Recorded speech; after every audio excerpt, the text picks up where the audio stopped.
Hello అండి, నేను చావలి అన్నపూర్ణ.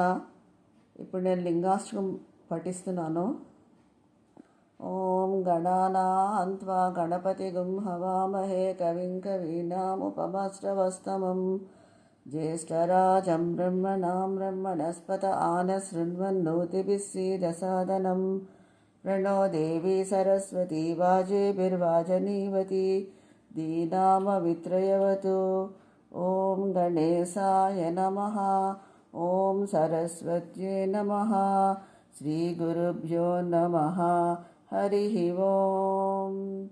गुरुर्ब्रह्मा गुरुर्विष्णुः गुरुर्देवो महेश्वरः गुरुर्साक्षात् परब्रह्म तस्मै श्री गुरवे नमः। हरिः ओम।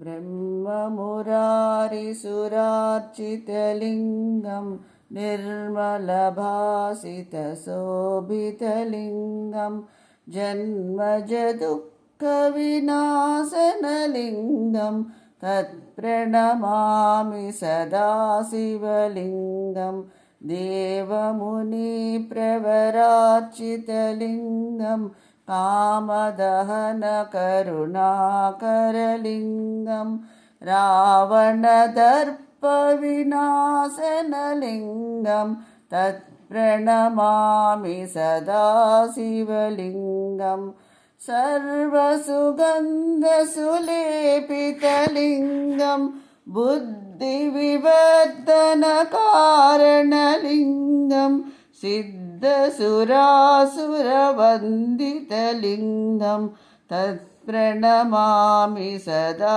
शिवलिङ्गं कनकमहामणिभूषितलिङ्गं फणिपतिवेष्टितशोभितलिङ्गं दक्षसुयज्ञविनाशनलिङ्गं तत्प्रणमामि सदा शिवलिङ्गं कुङ्कुमचन्दनलेपितलिङ्गं पङ्कजहारसुशोभितलिङ्गं सञ्चितपापविनाशनलिङ्गं तत्प्रणमामि सदा शिवलिङ्गं देवगणार्चितसेवितलिङ्गं भावैर्भक्तिभिरेव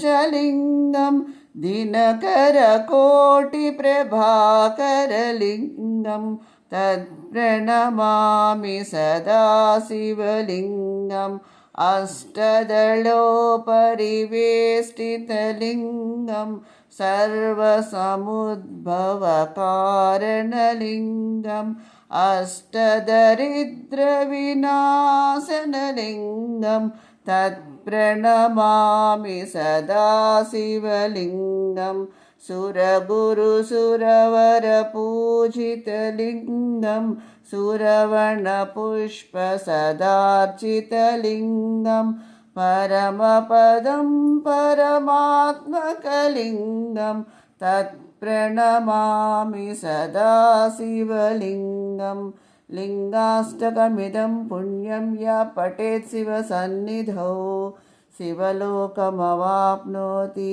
शिवेन सह मोदते। साईराम।